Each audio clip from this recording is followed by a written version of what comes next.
those members of European Parliament did not mince their words. Does Canada still have a moral leg to stand on when it comes to us, guiding and lecturing other countries on their civil liberties, their civil rights, human rights violations, when we've seen what happened last several months here in Canada? Well, listen, first and foremost, it was embarrassing to see that happen at the European Parliament. You have MEPs who, had to live through communist dictatorships in their own country, whether it was the Romanian MEP under the Ceausescu regime or the Croatian MEP during communist Yugoslavia. It's really discouraging to see that people with actual lived experiences under dictatorships, under communism, are calling out our own prime minister, who lauds himself as a defender of freedoms and democracy in the West. So do we really have a moral leg to stand on? I don't think so. My goodness. And what's sad to me is that the reason for Prime Minister Justin Trudeau being over in Europe was to add, I think, moral support to, I guess, the plight of Ukrainians who are suffering through war in their own borders with this Russian invasion. I think Canada is a member of NATO. The world used to at least look to Canada to kind of, lead the way and offer some support. Is NATO, is Europe still looking to Canada to lead that way when it comes to helping out Ukraine? Brock? I think Canada's been an afterthought all the way through this process. We don't have much to offer to Ukraine. We can resettle some refugees, but we're not going to be of much value to the NATO military mission if it escalates to that point. Okay, Yianni, do you concur?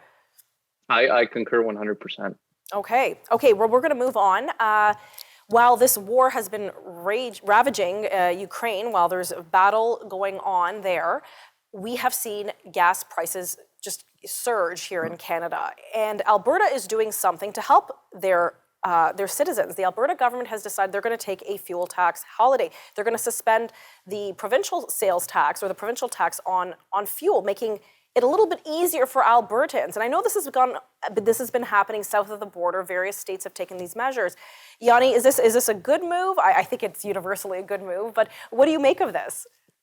Well, I mean, it's no secret. I worked for the UCP throughout the COVID pandemic. And, one thing that was always at the top of the list with respect to what the members of the legislature would bring forward to the table was the rising costs of living, and the carbon tax being one of the biggest issues surrounding that. So the move isn't surprising, especially since Western Canada has obviously been hit hard by the carbon tax, in particular Alberta with its robust oil industry. But it's not even about partisanship at this point, I think. The Bank of Canada has stated the carbon tax hike that's going to happen is going to increase inflation by 0.5 percentage point. And that's on top of a 30-year high for inflation. So I think Premier Kenney's making the right move here. It'll make life more affordable for Albertans. And I mean, coming from Alberta, I can totally understand how that'll make a difference at the pump. Okay, Brock, you have to chime in here. You're in British Columbia. They have the highest gas prices, petrol prices at the pumps for the nation, I believe. Would the BC the BC NDP-led government, do you think they would look into something like that?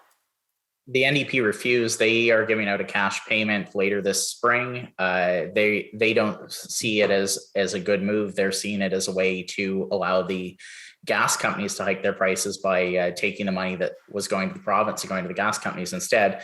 I think for Jason Kenney, this is a good win. He needs one. It's been a rough term as premier.